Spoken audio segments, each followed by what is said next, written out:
working with addicts and their families for more than 30 years. He is the author of the best-selling book, Love First, with Debra Jay. Jeff's newest book is Navigating Grace, a solo voyage of survival and redemption, published by Hazelden. He will be signing books in the lobby after the talk today. Jeff is a clinical interventionist and counselor. His work has appeared on CNN, CBS, PBS, and in many professional journals. He is a graduate of the University of Minnesota and a certified addictions professional. He has served on the boards of the MAADAC and Dawn Farm, among other organizations. He is a member of the advisory board for Jefferson House in Detroit, and he serves on the editorial board of Human Development magazine. Tonight, Jeff will tell us a story of recovery disguised as a sailing story, and which is ultimately a story about the people who saved his life. Please join me in welcoming Jeff Jay.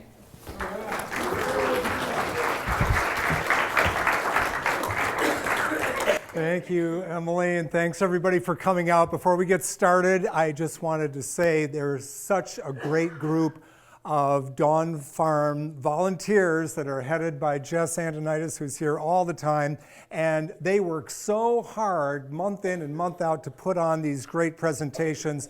Before we get going, I'd really like you to give a good peanut butter cookie, double chocolate brownie, round of applause for these people who make it happen every month. They do such a great job. Couldn't happen without them. Okay, everybody got their little handout that says Navigating Grace? You see where it says Navigating Grace, and then it says the chapter title is something marvelous, and then when you get down into the text, there are two little words right there in quotes.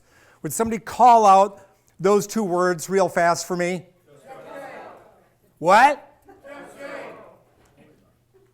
What? Just go! Just go! That's what this young captain said to me. Just go. It was an offhanded remark to him, but to me it was a benediction. It was a blessing on a decision that I had already made. There was no going back, but I needed a seasoned ocean sailor to tell me that I was not crazy. He and I were meeting, this is back in 1990. My story takes place, well, it takes place all over the map, but we're going to start in 1990. In 1990, I was 9 years sober. I got sober in 1981. That's just how old I am. I'd been working as a therapist at Sacred Heart Rehabilitation Center for the last few years. At that time, it was like a 90 to 120-day program. It was much different than it is today. But I had sold my house and my car and everything that I owned, and I bought a boat and I was headed for the Caribbean. And this young captain, who I was having dinner with, had just come back from the Caribbean.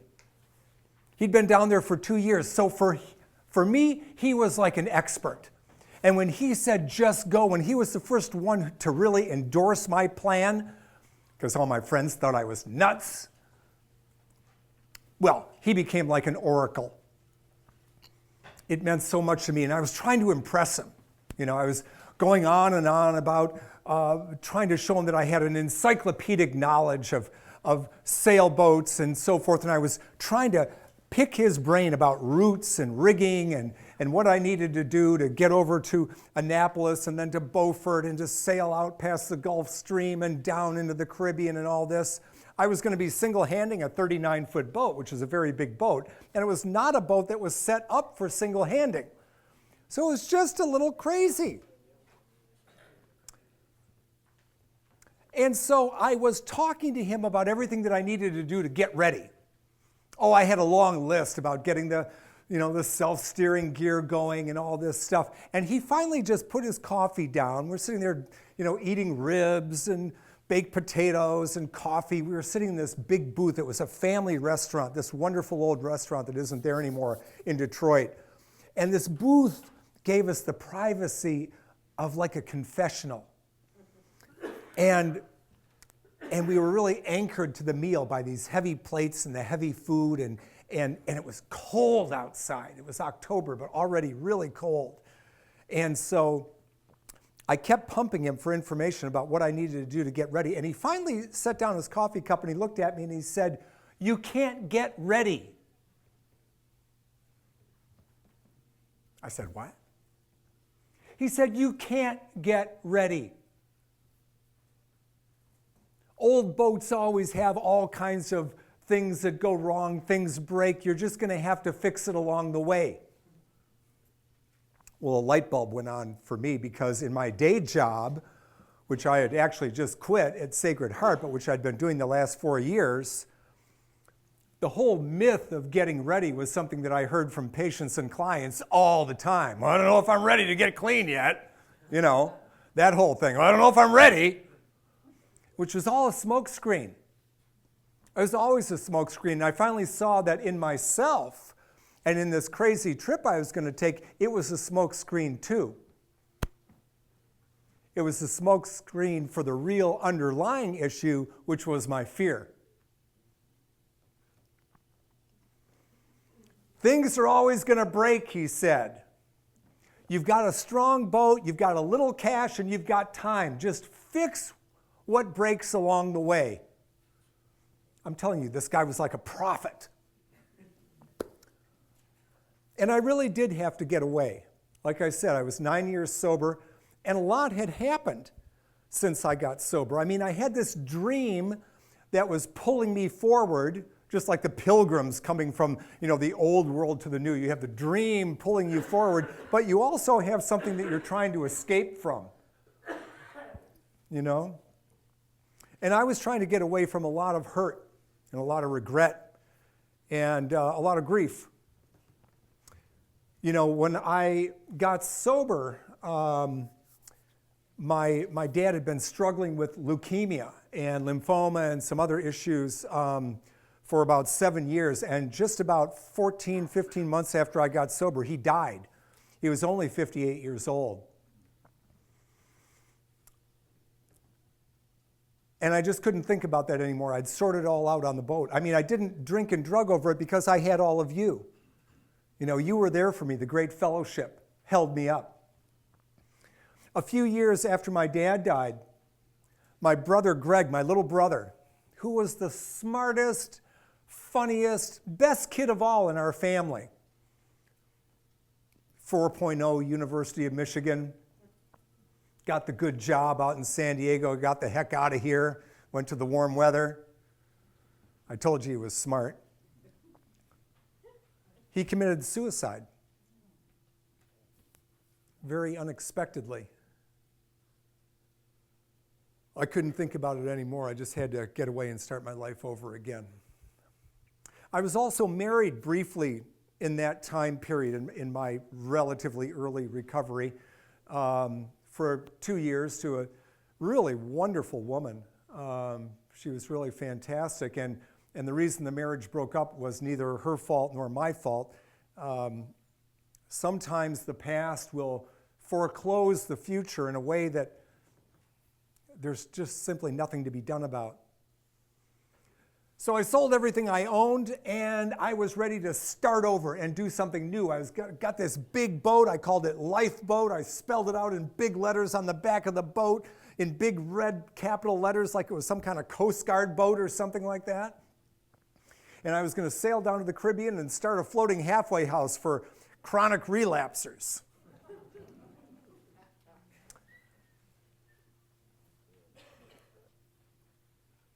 You see, I wanted to do something marvelous. I wanted to do something different. I wanted to do something dangerous and daring and bold. I wanted to do something that was hopelessly romantic. Because really, is there any other kind of dream? I put absolutely everything I had into it, burned all my bridges behind me, and determined to set out. I've come to believe over time, though, that old boats like mine, like Lifeboat, are the favorite haunt of every kind of little demon who comes in and seems to flock to the dark areas of the boat by the cave load. An old boat like this, there's always something that's ready to short out or give out. And and you can be out there on a perfectly beautiful day, everything's fine, and then boom, the flywheel comes off of your auxiliary engine and you can't even get back into the marina, which is something that I actually had happen. So a lot of problems did ensue, but through it all, there was always one prime directive. 2 words. You remember from the beginning? Just go! It's not that I didn't know about sailing, because I did. I had been sailing since I was a little boy. My parents actually met in a little sailing class. And I loved sailing and knew quite a bit about it. I wasn't a complete lunatic. There was something very spiritual about sailing for me.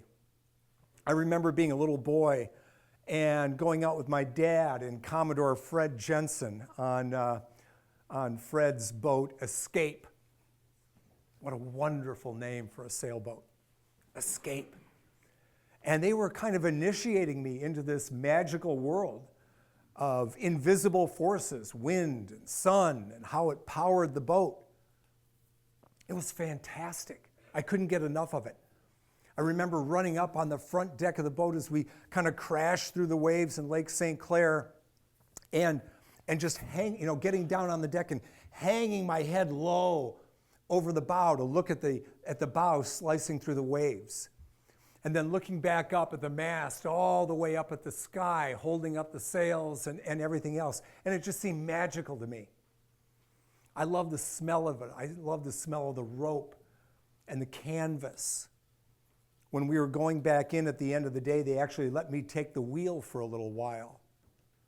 And they showed me how to line up marks on the shore with the bow pulpit, the part that's at the very, very front of the boat, even in front a little bit of the headstay, and to aim the boat as we came into the currents of the Detroit River and to fight those currents.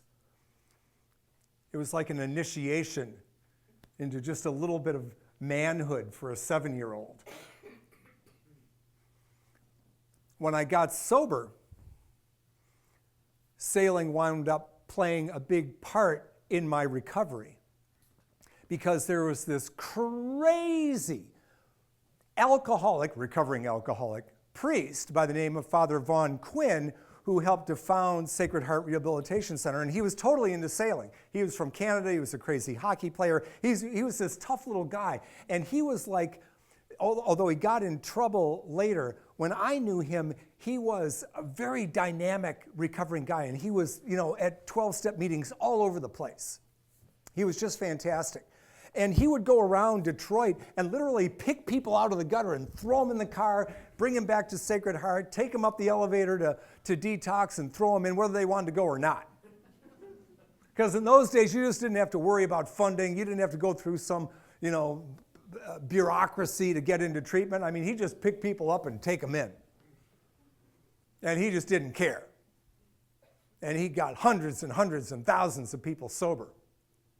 I remember one old friend of mine who was a chronic relapser, Paul, and he used to brag about how Quinn brought him in one time. Quinn picked Paul off the street one more time, and Paul's like 6'6". He was a carpenter, big, strong, strapping guy.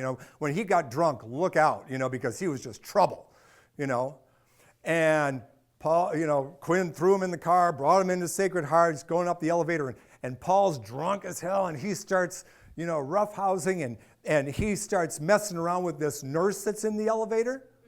And Quinn, who's about this tall, just wheels around and goes, boom! Lays him right out in the elevator. It was not necessarily a kinder, gentler time back then. You couldn't do that today. But actually, Paul bragged about it. He was so, he knocked me right out one punch. Well, I was sober, a little while, and Quinn invited me out on a sailboat with a bunch of other guys. He was taking a bunch of patients sailing, which was hysterical. It was kind of like One Flew Over the Cuckoo's Nest. I mean, none of these guys had ever been on a boat, right? And so Quinn wanted a couple of other actual sailors to go with him, so he invited me. And it was this magical experience. You know, we went out from the Black River in Port Huron and out into Lake Huron and had quite a day. And actually the electronics broke and we're up on the Canadian shore. He doesn't even know where to go. And I did get us back to Port Sanilac that night because I knew the area well and earned a lot of points with Quinn by doing so. But he would give these great little homilies at the meeting, and he was so powerful. You know, he would say, he would challenge you in a meeting. You know, he would just drill you with his eyes. And he would say things like, you know, can people see the unrepeatable beauty of God's love in the twinkle of your eye? Well, if they can't, you're the ones who's got to do something about it. He would say the very thing that keeps us from living, from loving, from laughing is our own preoccupation with ourselves. It's killing us. The anatomy of faith is this, he would say. Do the action first. Take a risk. Say yes to life. It was like rocket fuel for recovery, you know. And so here are these guys on this boat in the middle. Say yes to life. Take a risk. They'd be wandering up onto the foredeck, you know, just about to fall over. But he was great. And it woke up in me again that great love of sailing. And I did a number of trips with him. So when it seemed like my whole world was imploding, especially after Greg's death and the breakup of the marriage and everything else, I just decided I had to do it and got this boat. But I found out very quickly that there was a reason that this young captain who'd just come back from the Caribbean didn't share my enthusiasm. Oh yeah. I mean, everything that could go wrong did go wrong. And I missed the weather window for the Erie Canal, which would take me to the Hudson River and out to the Atlantic, and so on and so forth. I had to truck the ship overland to Annapolis, sailed through Chesapeake Bay. No charts. It's a big mistake. That's a really big mistake. But there was somebody who was supposed to bring charts, and then they didn't bring the charts because I hadn't set up my self-steering gear, so I had a hitchhiker with me who was going to, and there was another guy who was going to bring you know, it's all my fault. But I wound up in a lot of trouble. And my engine was always not working, it was falling apart, and I just about killed myself 4 times before I ever even got to the ocean. I got part of the way down to the bottom of the Chesapeake and decided to call my old friend Jimmy. Now, Jimmy was a character. He's one of these great guys that you've got to know in recovery. You know, he was this red-faced Irishman who was old enough to be my father, born of coal-fired stock in the city of Detroit, and he had made it big. You know, made it big. Made a lot of money. Had the cars, had the gals, and then he got into the booze. And more booze, and more women, more booze, and then it all started to fall apart. He lost the job, he lost the money, he lost the cars, he lost everything, and he wound up in the gutter. And there he spent a season in hell. Jimmy would tell us this story at meetings, and it was amazing. It was so dramatic, you know, and we would all listen. You know, all of us young guys would listen to him as he told this terrible, terrible story. And then the slightest spark of hope, and Father Quinn, and a detox bed, and into recovery. And now here he is years later. He's got a nice suit on. He's helping people. He's the kind of guy who you walk up to him, you don't know if he's going to like knock you out cold, pick you up from the gutter, pull a gun on you, or tell you a joke. You know, he's the kind of guy, if he's your friend, you can trust him. I love Jimmy. And I remember when I was like 3 years sober, I came into this big meeting. It was my 3rd anniversary. I mean, it was the very day, October 4th. So that would have been October 4th, 1984. And I come in and it's one of those big meetings. So there's more than 100 people there. And we're standing around on the periphery while they're doing the readings. And I lean over to Jimmy and I make a big mistake. I say to him very confidentially, "It's my 3rd anniversary today, but I don't think I'm going to announce it." And he looked at me, and then I add insult to injury. I say, "I don't want to call attention to what I've done." Jimmy wheels around, he takes me by the arm, immediately cutting off the flow of blood to my hand, you know, and he's like sitting there looking up at me and hissing, "What you've done! What you've done! You get up there and announce your anniversary so we can see what we've done."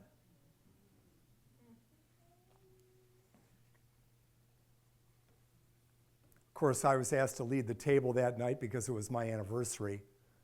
And I wanted to come up with something original and clever and stuff, but I could really not think of anything at all. All I could think of is what Jimmy used to say every table that he sat at.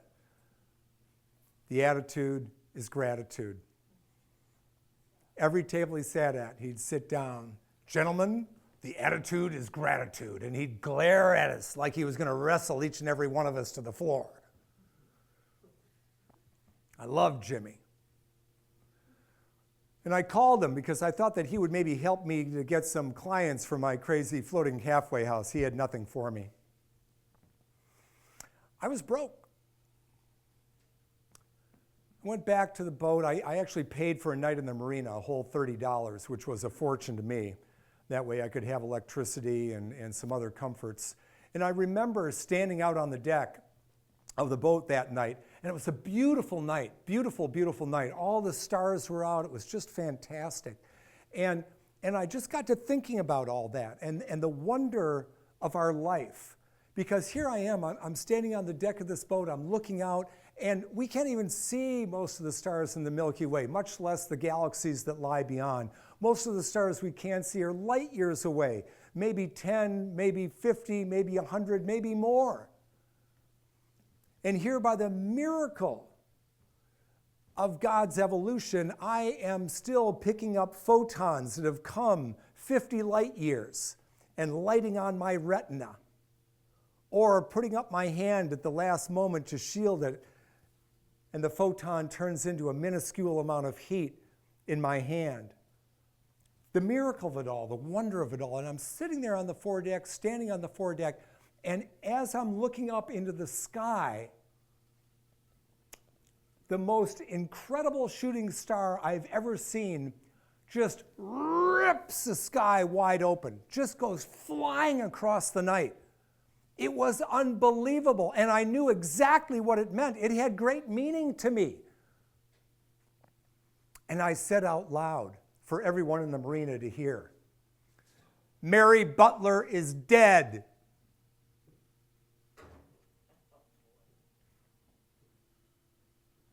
Mary was a huge figure in my recovery. And I had seen her just a week before I left, so not very long ago.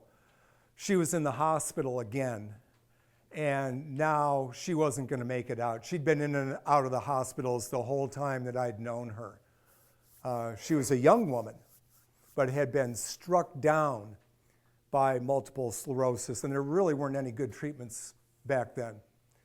And it destroyed her. She had been the bureau chief for one of the national magazines, Newsweek or Time. Brilliant person. And the MS just destroyed her.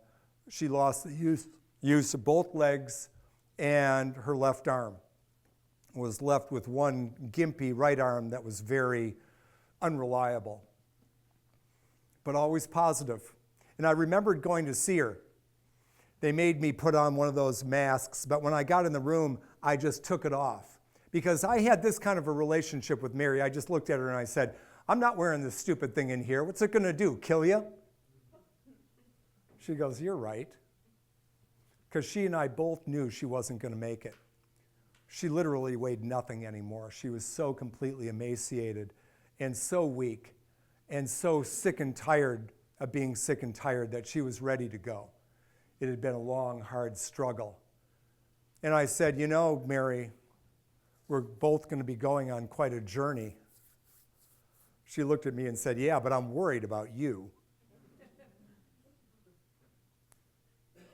I said, you know, it's going to be great. She said, I know. She said, a priest came in and gave me last rites today. Gave me communion too. And I didn't know what to say. She said, I think I scared him. I said, good. She said, you know, it's one of these young guys right out of the seminary. Don't think he'd ever seen anything like this. You see, Mary had been there from the very beginning for me. When I was probably, I don't know, maybe 9 months sober or something like that, I got sober when I'm 26. I've now turned 27, and I'm a typical 27-year-old, newly recovering crazy man, right? All unappeased appetites and, going to lots of meetings and had a sponsor and doing the right thing, but man, I was all over the place. One of the old farts in the meetings came up to me and my friend Dick one day and said, come on, we need to take a meeting down to a hospital. There's somebody from our fellowship who's in the hospital. And we're like, okay. And he piles us in the car and takes us down to the hospital downtown Detroit. And we walked into this room and I was like a little freaked out. I thought, I don't think that we are in the right room. It looked like, I see this bed and it looks like there's the crumpled body of a child underneath the sheets with the head of a woman on the pillow. It was just a little, I don't know what. And she turned her head to us and said, come on in, boys, and stay a while. Well, we came in and we pulled up some chairs around the table, and she wanted us to kind of help her sit up because she's in this hospital bed. She can't really move. There's one of those hospital tables like over the bed, and it's got a big styrofoam cup of water with a straw sticking out of it, how they do in a hospital. And she had a trapeze that she could use her one good arm to haul herself up to try to get a drink of water. And we're looking at this going, oh my God, can we please just get the water for you? And she warned us away with her eyes, And she's struggling and struggling and struggling just to get one cool sip of water. We watched for about 5 minutes as this passion play went on. And she got her drink of water and then collapsed back onto her pillow and said, oh, I've been dying for a drink all day. Mary would come up with these terrible cliches in the meetings, These terrible, terrible cliches. But when Mary said them, they had an authority that you could not, say anything about. Because there she was. When she got out of the hospital, she went back to her condo, which was at a place called Trolley Plaza downtown. And it would take her 3 hours to get ready for the meeting. She had a nurse who would help her to get dressed and then put on makeup and do her hair and do all this stuff so she could meet us on her little electric scooter, her little electric Amigo, and she would greet us all at the door. And I'd come in with my 27-year-old, I want to be doing this, I want to be doing that, and I wish Susie Cream Cheese would go out with me, and, all the. crazy stuff you're thinking about. And, Mary, she can't walk. She can't use this arm. She can barely, drink water out of a straw. And she would say little things like, when life gives you lemons, make lemonade. And you'd go, oh, geez, when she would say these little gratitude things, these little positive, it was like Jesus, Buddha, and Krishna had all flown down into her broken body at once. And you couldn't possibly be thinking about yourself anymore and the little trials that you were going through.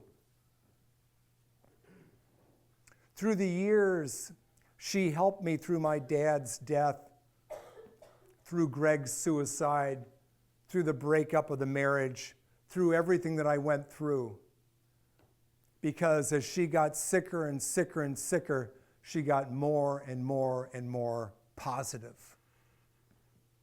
Her faith was unshakable.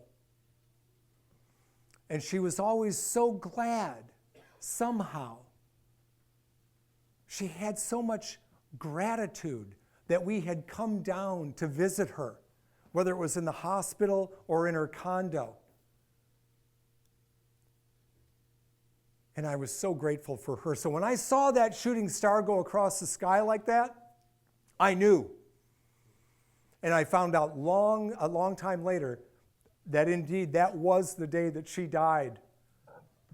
And I called out across the marina, across the water, "Go for it, Mary!" Because I knew she was finally free of that broken body and off in the company of her peers. And maybe she couldn't hear me shout any more than, a sailor going off to sea can hear the shouts and the farewells of a kid brother on shore. But I shouted out just the same. My heart was so filled with joy.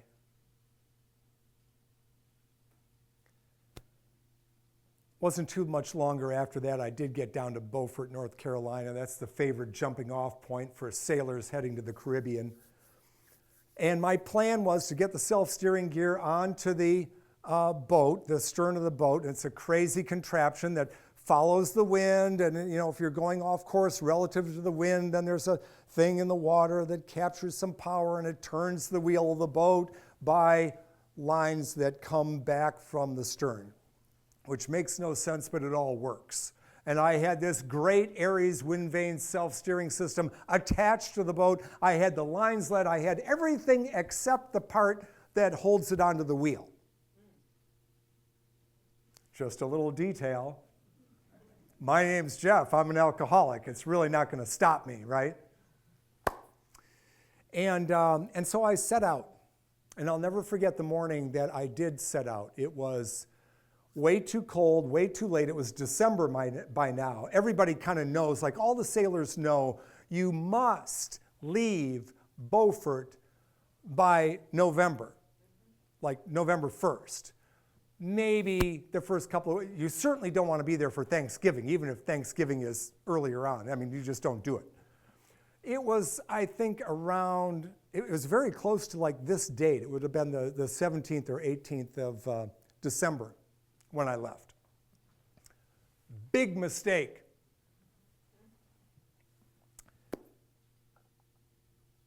I couldn't see. It was very foggy. It was kind of cold. I had a lot of layers on. And here I am in my 39-foot boat. I've got my self-steering. I don't even have self-tailing winches, so somehow I'm going to, it was just wild. But off I went. My plan was to go out about 150 miles so I could get past the Gulf Stream and then hang a right. Why do I have to get past the Gulf Stream? Because the Gulf Stream is like a big river that runs along the coast of the country. And it runs at about 3-4 knots, which is, kind of considerable. So it's like a moving carpet of water. So if I wanted to go south, I had to get beyond that and then hang a right and head for the Straits of Florida and then on into the Caribbean.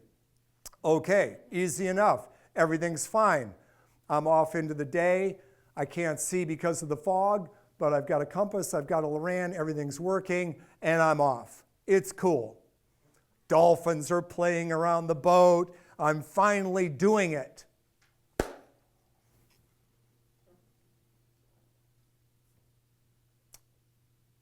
And you know, it went pretty well for about 14 hours.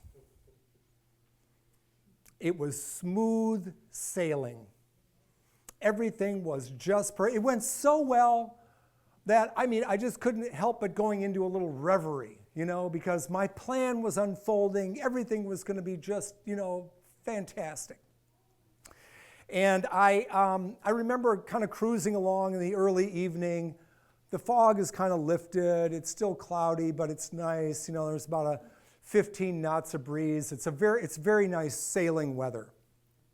And a wave broke kind of harmlessly over the bow and sprayed water over me and over the little lighted binnacle that holds the compass in front of the ship's wheel. And I was just looking at the little drops of water on there and thinking about all the life that lived in even one drop of water. All the microscopic life. You know how when you're a kid and they put a little thing of water under a microscope and you can see, ooh, there's all these things floating around. Well, that's the way the world is. And I was thinking about how much life there is in just one drop. And how many drops there are below my keel, which was now, in 1,000 feet of water. Because I'm now, really, I've done well. I'm probably about 40 miles out. I'm doing really well. And all that life, the miracle of it. You have this little microscopic life that eats other microscopic life, and then it finally gets up to something that you might be able to see, and it's eating the plants and the animals and stuff like that, and then it gets to be something a little bit bigger that you might be able to recognize, like a shrimp that's then being eaten by a fish, that's then being eaten by a bigger fish, and blah, blah, blah, all the way up the food chain until you get to me, until you get to us, who are accidentally sitting on top of this magnificent food chain that goes absolutely out of sight. And I'm thinking about all this stuff and how very fortunate I am to be doing something marvelous, something bold, something romantic, something really, really great. And I was so grateful. And since the steering gear was working well and I'd kind of jury-rigged it around the wheel and everything else, I decided to go down and go to bed. Grab a little bit of sleep. And I think I got to sleep for about maybe an hour. Now, I was being cautious. I had my foul weather gear on. I was, sleeping with my sea boots on, my foul weather gear and everything else, so I'm ready to get up at a moment's notice. Well, about midnight, I hear, boom! I wake up, the whole boat is like it's heeled over on its ear. I don't know what's going on. All of a sudden, there's a storm raging outside. It is crazy. I go up on deck. I can't even get to the wheel. It's like being a roofer on a slippery roof in December because the whole boat's over on its side. The wind is backed around. It's blowing, like 25, gusting up to 30 knots. It's a pretty strong wind. And my boat has gone to pieces. I spent the next 4 hours trying to get the boat to do what it was supposed to do and keep reattaching the steering gear, which would blow apart again. And reattach and blow apart and do this sail and do that sail and do all these things that the boat is not set up to do. And I was just about losing my mind. And I finally decided that I couldn't use the self-steering gear at all. I just had to steer. It didn't matter that I'd been up for the last 20 hours, except for 1 hour of sleep. I just took the wheel and I steered it in the rain and in the wind and in the storm and just said, okay, that's what it is. And I just took a seat in the cockpit and started steering, and I yelled out into the storm, "This is nothing! Nothing!" Because I remembered what it was like at the end of my addiction. You want to talk about unmanageability? This was nothing compared to that. You know, I got into recovery young for a reason. I started drinking very young. but held it together through high school. I actually looked good on the outside. I was a National Merit Scholar, president of my high school student association. 18 years old, I was looking good. Nobody could tell by looking on my outside what was going on the inside. I was absolutely ready to go over the cliff. And after I went to college, I did. And to make a very long story short, I will just tell you that within a short period of time, I had drank and drugged my way out of college without a degree and started hitchhiking back and forth around the country, trying to redo and outdo the life of Jack Kerouac, which I did. For example, people were trying to tell me what to do, you know what I mean? Parents, friends, stuff like that. Jeff, you've got a problem. You know why that doesn't work? You know why that doesn't work when you're talking to an alcoholic or an addict? Because for me, drinking and drugging is a solution. Ergo, it can't be a problem. That's why families and friends are always, they're using the wrong language. You got a problem? No, I got an answer. Woo! They're trying to tell me what to do. I said, forget it. I'm going to California. They said, Jeff, it's January. How are you going to get there? I'm going to hitchhike. I did. I hitchhiked from Detroit to Los Angeles in January, which I can tell you is one of the single stupidest things that you can ever do in your life. The fact that I survived that is more of a testimony to the grace of God than anything I can think of. Not that I believed in anything in that era. So I would get it together from time to time. I would get a job here, I'd get a job there, but I was doing all kinds of crazy things. And I got very, very sick. I got very, very sick. And I will collapse those years down to a paragraph by saying that by the time I was 26 years old, I had a bleeding ulcer, a bleeding colon, transient neuropathy of the legs, and I was sleeping under bushes in the city parks out in California. Mr. I've got it together. Let me tell you what I'm going to do. And I couldn't go on. I couldn't even hold the little busboy jobs that I would get from time to time. I couldn't even get a little dishwashing job because I was so sick and so lost. And I heard through the grapevine that a friend of mine from high school had committed suicide. And I was so sick, so twisted in that era of my life that when I heard that Ricky had committed suicide, my first reaction was, far out. Wow, is that cool? Yeah. And without telling anyone, I determined right then and there that I was going to do the same thing. Because using wasn't really a party anymore. It was just survival. It really wasn't any fun. Oh, I tried to have fun, but I was mostly sick. It's terrible when you're throwing up blood, you got blood coming out the other end, you can't even walk. You know, it's not a party anymore. And so I panhandled up a bunch of money and I got myself a little flop house room, and I assembled everything, the simple things that I needed to do the deed. I told no one. Well, I'm here. So what happened? I don't really know, because I decided to give myself a little one-man going away party, which for me meant a bunch of dope, a case of beer, and a fifth of 100 proof wild turkey. You know, I'm walking down the street, people would be like, you having a party? I'd be like, no. So I drank into a blackout as I normally did. Apparently, from what I'm told, a friend of my brother's was vacationing in San Francisco. I was in the North Beach area of San Francisco in this flop. And he apparently saw me on the street. Now, this is impossible. You get that? I mean, it's just impossible that some kid from Michigan sees me on the street, you know, and recognizes me. And then he ends up calling my parents back in Michigan and saying, you got to find him. He's going to die. He's going to die like now. And they had spent a lot of time trying to find me. They would hire private detectives here and there because I would disappear and they wouldn't know where I was for months. In fact, the last time I had talked to my parents, I was in Chicago.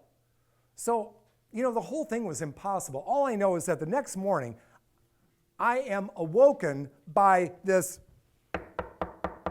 "You got a phone call. You got a phone call." You don't get phone calls in flop houses, okay? Everybody who's there is broke. I'm paying $7 a night for a room that's got a sink in it so I don't have to go down the hall to take a leak. I wake up, I'm fully clothed, there's bottles and everything all over the room, and I wake up and I go down the hall, I go down 3 flights of stairs to the basement where there is a payphone hanging on the wall, with the receiver hanging down by its cord. I pick it up, I go, "Hello?" It's my father. He goes, "Jeff, how are you doing?" I said, "I can't talk to you, I'll call you back." And I hung up. I didn't know what to think. All I knew is that I was busted. Somehow they had found me. They must know what I'm doing. Maybe I drank to a blackout all the time, and I was always running my mouth, so I didn't know what they knew. I walked out of the building. I went across to Coit Liquors across the street, got a bottle of wine, went kitty-corner the other way into Washington Square Park, which is like a little 1 square block of green space in the middle of the city. And I just sat down on the grass and I started to drink. It's like 8:30 in the morning. And the Chinese people are all over in one corner doing their little Tai Chi thing, and these other people are going to work down on Montgomery Street with their briefcases and their nice suits and everything. And here I am, this 26-year-old punk kid. I'm down in the grass with my brown paper bag and the green bottle drinking. And I will tell you, there is nothing more depressing than finding out that you can't even commit suicide right. It was so depressing. I'm like, now what's going to happen? I mean, I know my parents, they're going to send the cops, or there's going to be, a white coat with, off to the psych hospital or something like that. I mean, I didn't know what was going to happen. And I'm sitting there in the grass and I'm just looking down the neck of this bottle.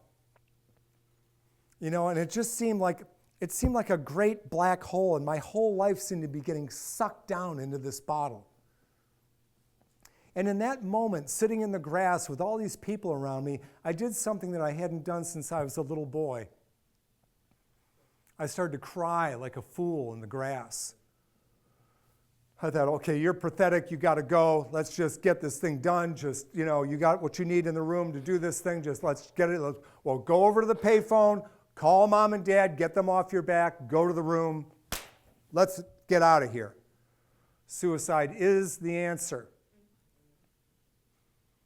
So I go over, there's a little kiosk of payphones. It was a different world, 1981. There's no cell phones, right? It's like payphones. It costs $9,000 to make a long-distance call.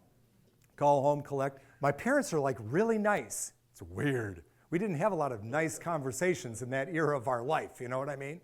And I'm like, hello. Apparently they'd been talking to some doctor about intervention, and how you're supposed to be very, and so I'm on the phone, I'm talking to my mom, and she's like very nice and very calm. She gives the phone to my dad. He's never nice, he's never calm. I mean, he's a wonderful man, don't get me wrong, but I was driving them nuts.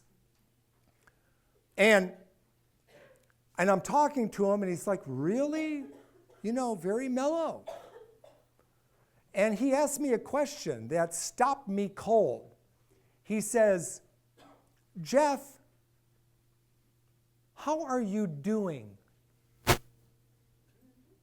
And I'm like, how am I doing? How am I doing? How am I doing? How am I doing? How am I doing? I'm like, I didn't know what to say. My mouth was just hanging open. And I'm sitting there thinking, well, I'm bleeding from both ends. I can't walk, and I'm going to kill myself in about, 10 minutes.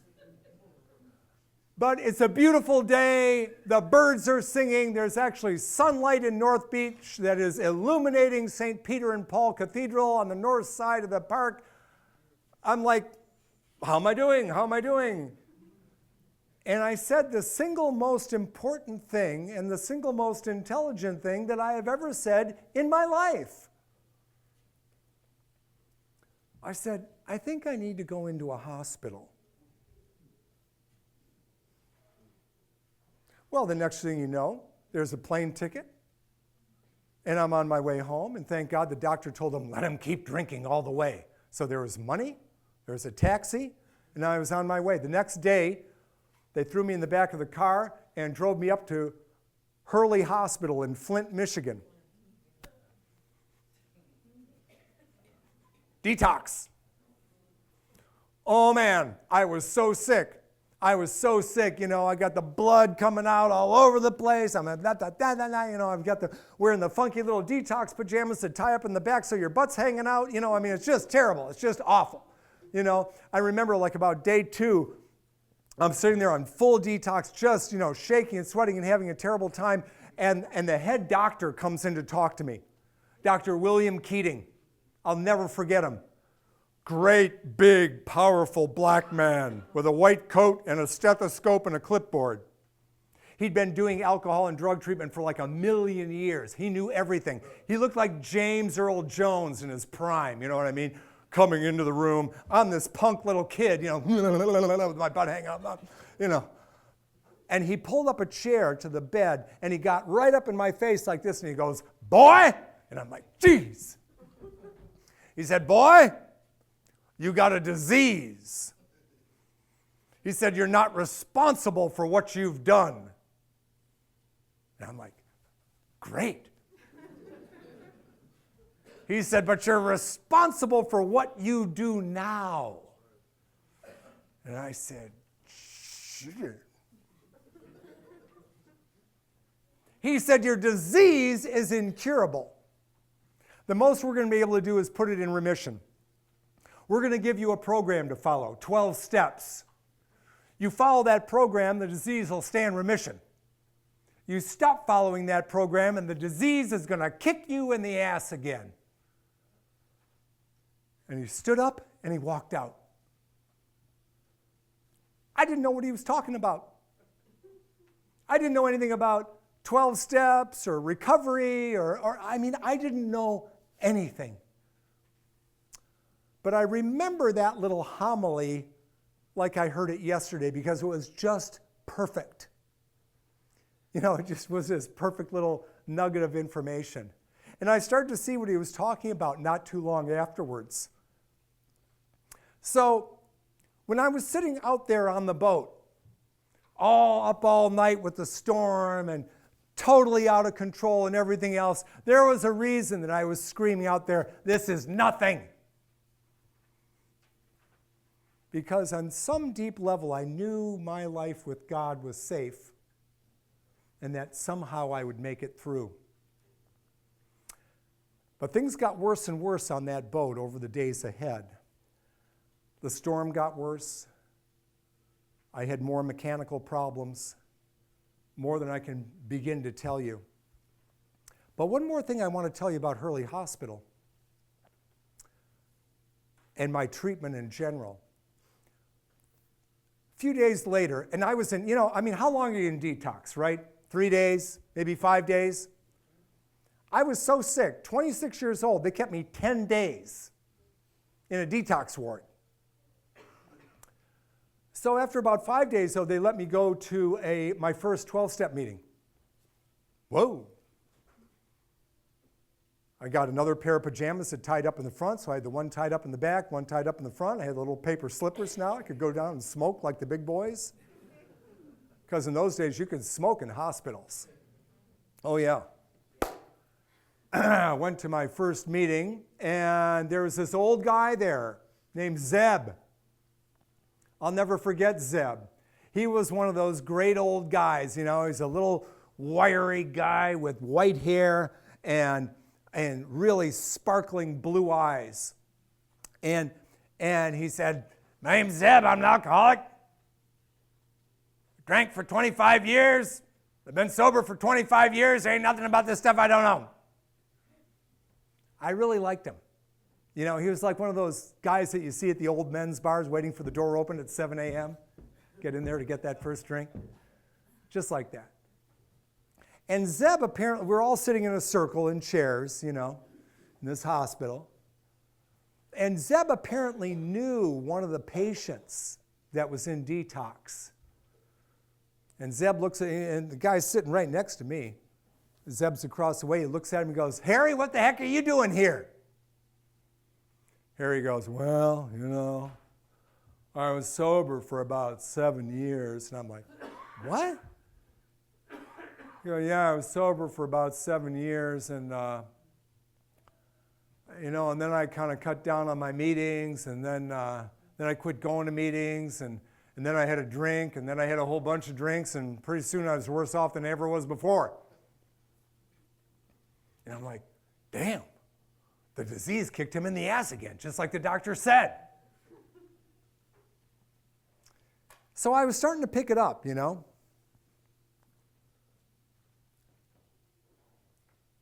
But I wasn't getting it.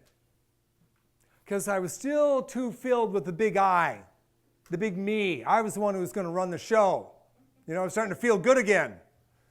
My first spiritual awakening. After about a week, I had my first solid bowel movement in years. Woohoo! Whoa! Thank you, Jesus. It's like healing is possible. But I wasn't letting go of control. So they wanted to transfer me to a 30-day program after the 10-day detox. Okay, I don't have anything better to do. I guess I'll go do this. And I went to this program, and I'm going through the group therapy and the individual counseling, and I'm scaring all the counselors. I think I remember this. I had this one counselor who was always kind of hiding out behind his desk. He'd sit there like this, you know, way back, like with a clipboard, taking notes while I talked. It was bizarre. Anyway, I was getting down to the end of my treatment. And I went outside for a walk. And it was one of those days in Michigan. By now it was November. Late November in Michigan. If you're not depressed, you will be. You know, I mean, the clouds are about 8 feet off the ground. It's drizzling and 37 degrees. You know what I mean? One of those kind of days. So I'm walking around trying to figure out what I'm going to do. Well, you know, I guess I could go stay with Helen in New York. She'd probably take me in, one of my old girlfriends. Or maybe I could go back out to San Francisco and get in with Lisa again, one of my old girlfriends. Or, you know, maybe I could do this or maybe I could do that. I don't know what I'm going to do. And all of a sudden it hits me. I'm walking around outside in this terrible, and all of a sudden it hits me just like, boom. It's almost like another voice in my head, but it's the voice of truth. I'm going to drink again, and I'm going to die. And I mean, I'm like, no, whoa. I'm going to drink again, and I'm going to die. I'm going to drink again, and I'm going to die. And I knew it, and it just kept going through my head. I'm going to drink again, I'm going to die. And it's weird because at that point I was sober more than a month with the detox and the time in treatment, and I actually for once didn't want to die anymore. Because, you know, when you're out there using, you don't care if you're going to die. You don't care. I mean, death is like some oasis out on the horizon, and if you ever got to it, it would be fine. But now I was sober long enough and starting to feel good physically that I didn't want to die anymore, but I could see it. I could see what was going to happen. I knew I couldn't trust myself any further than I could throw myself. I'm going to drink again, I'm going to die. I'm going to drink again, I'm going to die. I went back inside. I didn't tell anybody about what I was thinking. And I went through dinner and whatever we did after dinner and, whatever, and then got up to my room, and I'm trying to figure out some way to escape this thing. This crazy obsessive thought, I'm going to drink again, I'm going to die, I'm going to drink again, I'm going to die. I couldn't get it out of my head, and I couldn't figure out a solution. Because you see, in those days of my life when I had been in college, I'd been a philosophy major, and I was a real card-carrying atheist. Oh, I didn't believe anything. And if you did, I would argue you to the floor. I loved it when I actually had a house and, someplace to live. Well, if my girlfriend did, and the Jehovah's Witnesses would come to the door. Oh, I'd meet them with a beer and a joint and say, come on in, guys, let's talk. I mean, this was sport. But that night I was desperate. I was desperate to find a solution. And I couldn't really get with the steps, could I? Because I was all about me. It was all that pride, that self-centered fear, that sickness, the dishonesty of addiction. That was me. And all I could think is, I'm going to drink again, I'm going to die, I'm going to drink again, I'm going to die. And the day turned into night, the night turned into dead of night, and I just became desperate to find a solution. And somehow in the middle of the night, I was driven by that desperation to do something that I wouldn't have done under any other circumstances. And out of this came all my recovery. And this is what I did. I got down on my knees and I said, God, help me. God, help me. And when you get down into this position, all that three-quarters clever cockiness is all gone. All the braggadocio, all the lies. I called out to the God that I didn't think I believed in. And then there was a spark. And then all of heaven opened up for me. It was like all of a sudden I was under a waterfall of love. There was this great power, this great beauty that broke over me like waves of love and light. It was like a waterfall of light, a waterfall of love. And I could see that it wasn't me. I could stay sober now, but it wasn't going to be me. There is this greater power. There is God. I was in the presence of God. I was in the presence of Emmanuel, of God among us. And every foul thing was instantly washed out of me. All the craziness, all the insanity. This rapture went on and on and on for I don't know how long. Maybe 20 minutes, maybe half an hour. And I knew I could make it. But like any good alcoholic, I was ready to mess it up the very next day. Oh, yes. Oh, yes. No problem. Can't wait to get through breakfast, lunch, and dinner. Can't wait to get through group therapy and individual counseling and relaxation exercises and everything else so I could get back up to my room and have a big experience again, big spiritual experience. Get down on my knees. God, help me. God, help me. Nothing. I went and I sat on the side of the bed and I thought about it. And I thought, well, maybe it wasn't nothing. It was almost like there was some friend of mine giving me a little shove and saying, come on, you know better than that. Now I realize that I wasn't going to have my own little electric Kool-Aid acid test every night for my spiritual entertainment.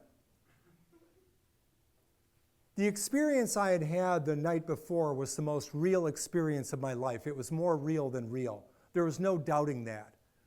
It was more real, frankly, than the fingers on my hand because it allowed me to look into a greater reality. But now I realized I was going to have to work the steps.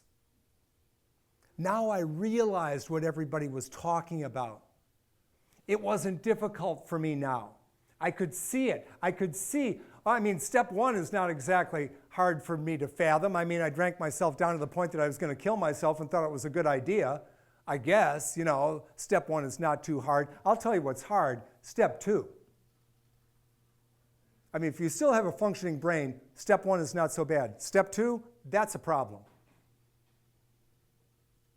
Because if you think about it, step 2 is a very radical proposition. Came to believe that a power greater than ourselves could restore us to sanity. That's not the way we normally think. I'm the one who's going to figure it out. I'm the one who's going to come up with the plan. I'm the one who's going to get my way. I. Step 2 says no. I can't come up with the solution because I am the problem. Step 2 asked me to come to believe in a power greater than myself. Now I understood. And make a decision, step 3, to turn my will and my life over to the care of God as I understood Him. That's the part I always got wrong. I'm thinking, that I'm supposed to turn my will and my life over to God. Well, you can't quite do that, can you? Because we all have free will. I mean, you can't just pull your free will out like your car keys and say, hey, here you go. And that's not what the step says. Made a decision to turn our will and our lives over to the care of God as we understood Him. To make my will congruent with His will. And I had to do that really, really simply. I break down step 3 like this in the early days. I'm going to do what I am supposed to do instead of what I want to do. Is that simple enough? A day at a time, it's not too hard to do that. It's very simple. What am I supposed to do today? Well, number 1, don't pick up, right? I don't have to have any grand theology to figure that out. Go to a meeting. Talk to people. Maybe talk to my sponsor. One day at a time, it's not too difficult because you know what? I found out what I realized. I'm a pro at one day at a time. When you're out there drinking and drugging, you're not worried about how you're going to get high next week. You're worried about how you're going to get high today. So I had one day at a time down pat, and I started to do it. So when I was out there on the water, and things were going to pieces, and day after day things got worse and worse, I tried to stay at 1 minute at a time, 1 day at a time, 1 hour at a time, and worse it got. Terrible things started to happen out there. The wind piped up above 30 knots, above 35 knots. Halyards got frozen. I got into a terrible mess. A little wire in my engine compartment, that engine, dropped into the bilge, started draining away all my battery power. So I had no power, no navigation, no lights, no radio, no way to restart my engine, and by this time I'm 200 miles offshore. This is a problem. This is a big problem because I'm starting to ship water and I don't have a workable bilge pump anymore. This is a big problem. And this wind is shrieking and screaming at me, accusing me of every kind of stupidity in the world. And it's true. And it's like I made my own bed and I'm lying in it. And it gets worse and worse. I had a dinghy that was, was an unsinkable kind of dinghy that had, very thick walled construction with air inside, so you could fill it completely with water and it wouldn't sink. And I had that trailing behind the boat on a rope that's called a painter. And I see that brave little dinghy riding behind me, and it's getting caught in the waves, and finally it gets caught one too many times and it just submerges.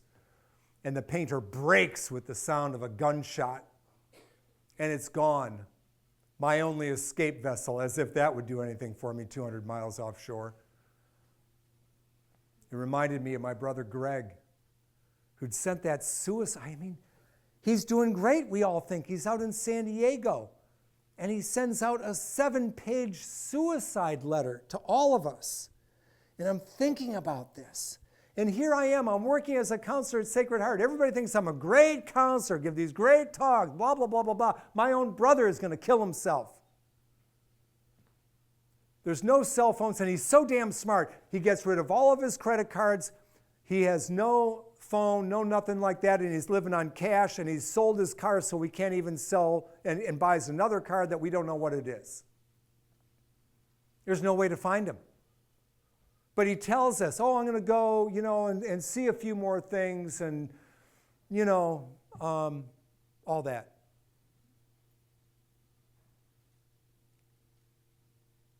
I couldn't save him.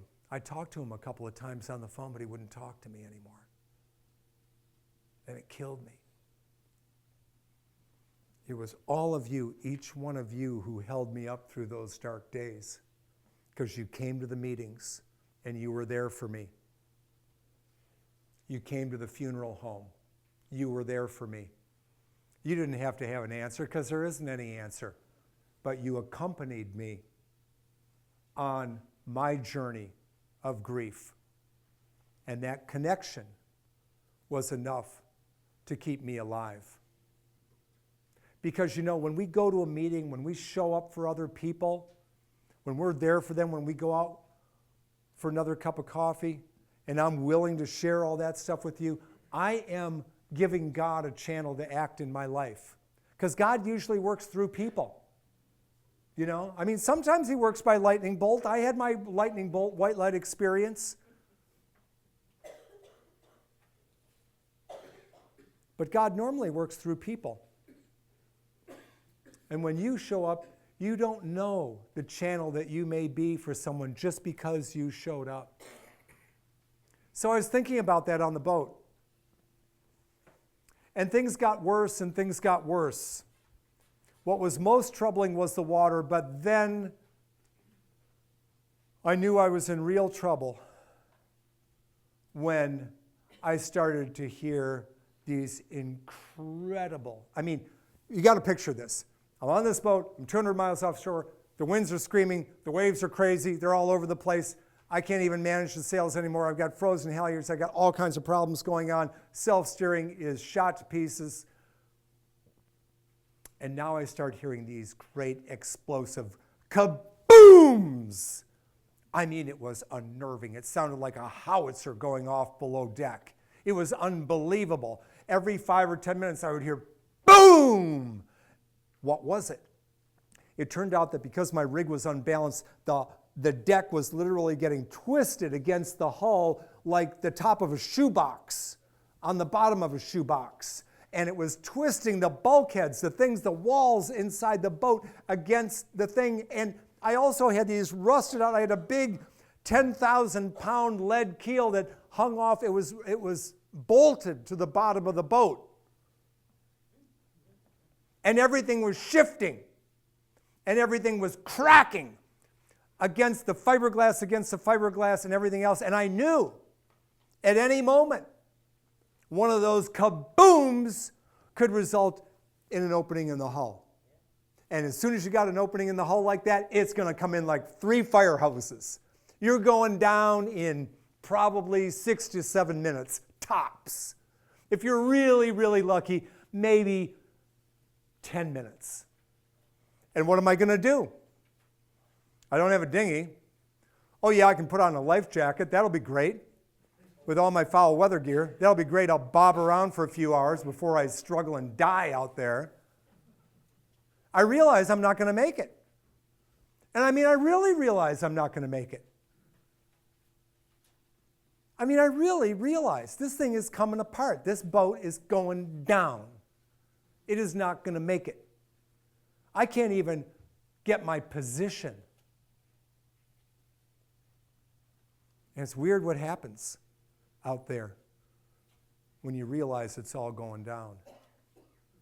I don't have a radio. I don't have an engine. I don't have a plan. And I don't have a prayer. And it's getting dark. And when it gets dark, you can't even see anymore. You can't even see the waves. You can't even see what you're up against. It's as dark can be because the clouds are like 10 miles thick. And my regrets started to pile up. What was I doing out here? I'll tell you the truth, I got out the Bible and I just started praying. You know, I'm going right to the greatest hits. You know, I'm going to the Sermon on the Mount. Don't worry about your life, about what you're going to wear, what you're going to eat. You know, the Lord knows you need these things. Well, you know what? He had provided everything for me.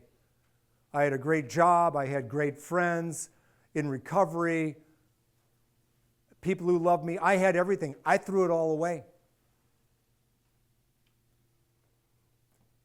This boat is going back and forth, falling off waves. I finally, I'm down in the dinette, and it's heeled over so far. The boat's heeled over like this, and there's a little table in front of me, the little dinette table that keeps me in place so I can kind of read my Bible and go, like I say, to, the real greatest hits.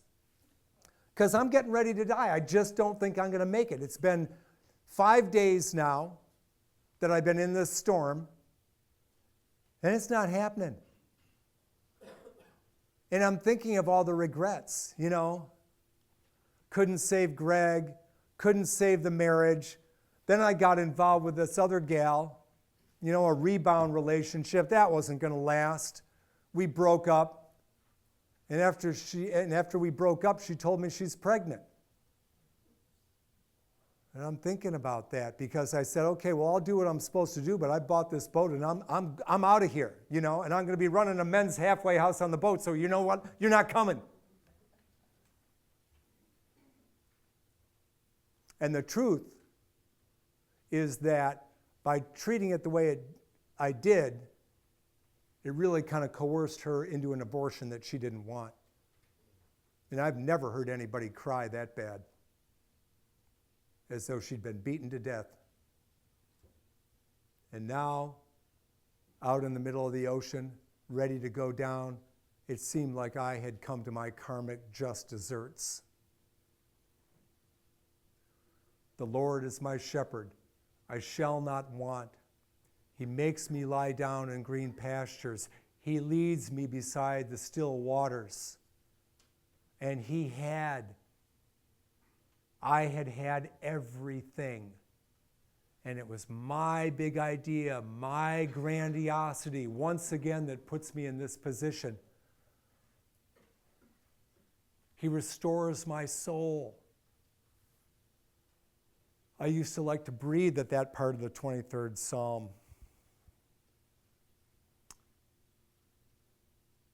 Not fearing.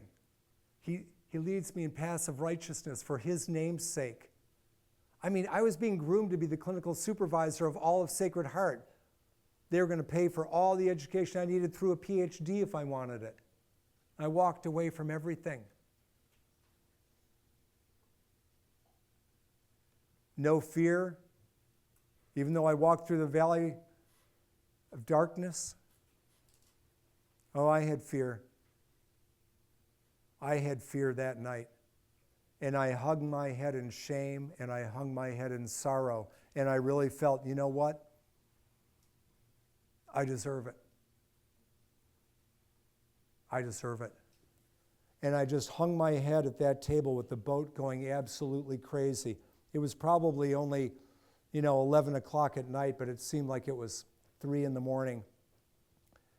And the crashing and the kaboom explosions and the shrieking wind accusing me of every possible sin and wrongdoing. I can't tell you the depth of the depression I felt sitting in that dinette in the darkness down below in the boat. There was a decorative kerosene lantern that hung on the wall, and fortunately it worked, and I lit it so I didn't have to use up my flashlight batteries. And I'm sitting there reading the Bible, trying to prepare for death. And then he is sitting right next to me. Jesus is sitting right next to me. He's putting his arm around me. I'm not imagining this. There is a person sitting in the dinette with me. Jesus is sitting next to me. And I didn't even think it was weird. I thought, well, maybe this is what happens when you die. I don't know. I had held my father's hand when he died, and it looked like he was looking into something unbelievable when I held his hand and he was dying. And I couldn't even look at him. I was so filled with remorse, and yet all of a sudden all that was lifted. And I was filled with this incredible peace. And something passed between us that I can't begin to tell you about. But I knew it was going to be all right, and it was perfectly fine if the boat sank. It was all okay. It was all okay because there was so much love. So much love. And then he spoke and said, "You can be forgiven."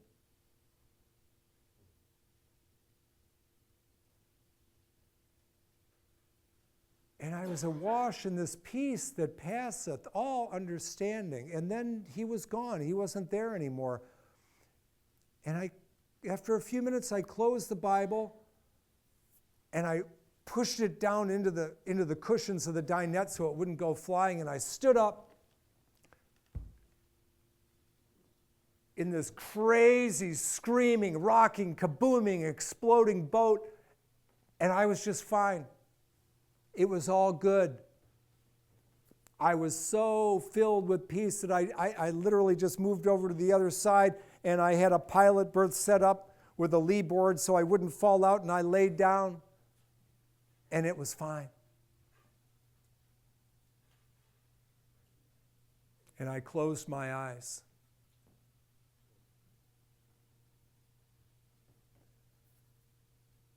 I somehow knew that there was no death. That this life continues, whether I die, whether I live, it was good. What seemed like a moment later, I opened my eyes, and it's 9 o'clock in the morning, and it is broad daylight. And I'm like, what? The boat hadn't sank. I am absolutely beside myself. I'm looking up. The wind is still shrieking, the waves are still monstrous, the boat is still going crazy, but it hasn't sank. I'm like, I'm alive. It was absolutely unexplainable how those 10 hours could have passed, or whatever it was. I was so thrilled that I got up on deck, I'm looking around, the boat's still holding together, I'm thinking, well, I got a lot of work to do, so I sat there and I made a big breakfast in the galley. I made eggs and everything. The boat's like, wow, still, going like this, kaboom, all this stuff going on. It's like, that's all right. I got a gimbaled stove, alcohol stove. I'm frying everything up, eggs, bacon, coffee. Got to have the coffee. But it kept bugging me.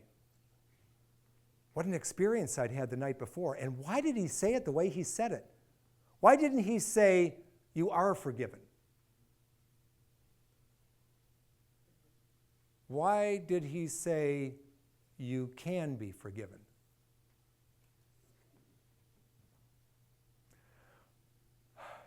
It took me all day to get that boat straightened out, get a storm jib rigged properly, and everything else. And, to make a long story short, I didn't die out in the Atlantic.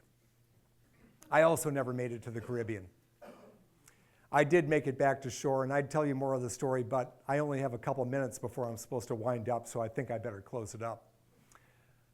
But that question kept bugging me. I waited 20 years to write the book, Navigating Grace, about this whole experience, because I wanted to make sure that it would hold up. I spent 5 years in the writing of the book, and as I got down into the middle of it, I realized that if I couldn't come up with an answer to that question, what does it mean? You know, we often use the word repentance, but it's not really translated properly. They're really translating metanoia. And people have been talking about that, arguing about it, theologians from the beginning. Tertullian in 150 AD is saying, no, it's not about, getting down and being sorrowful. It's about having a change of mind and a change of heart that is so great that people can see the difference in your life. That's what metanoia really is. It's a change of heart, a change of mind so profound that it can be seen by other people. And isn't that our recovery?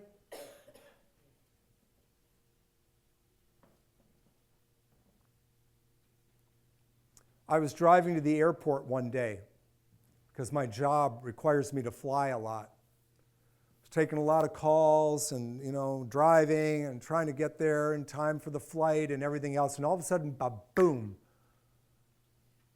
I got it. It was like all of a sudden I was sitting in this little walled garden with big magnolia trees up above me shading the sunlight, and one of their beautiful fragrant flowers drifted down into my lap, and I could see.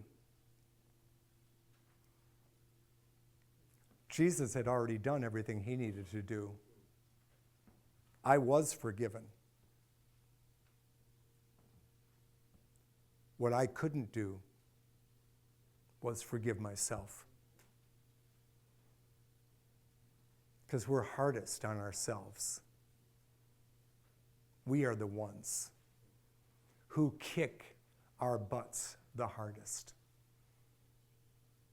And I'm not going to lie and tell you that everything is fine and I feel good, because forgiveness doesn't mean amnesia. But I have a different understanding now, and I value kindness more than anything.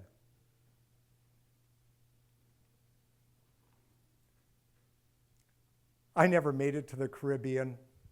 I never had my floating halfway house. Nothing worked out the way I wanted it to work out. But God had a better plan than I ever had. And my life is fabulous today. So I hope that if you have a dream, that thing in your heart that you want to do,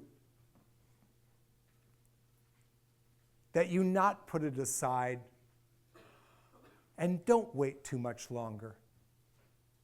I hope I see you along the way. Take time to say hello. Do what it takes to bring your dream into life. Cradle it in your arms. Protect it. Fight for it. Because a dream is only alive and only survives by the courage of the dreamer. Whatever it is, whatever you want to do, let's go back to those two words at the beginning. Just go. Thanks, everybody. God bless you.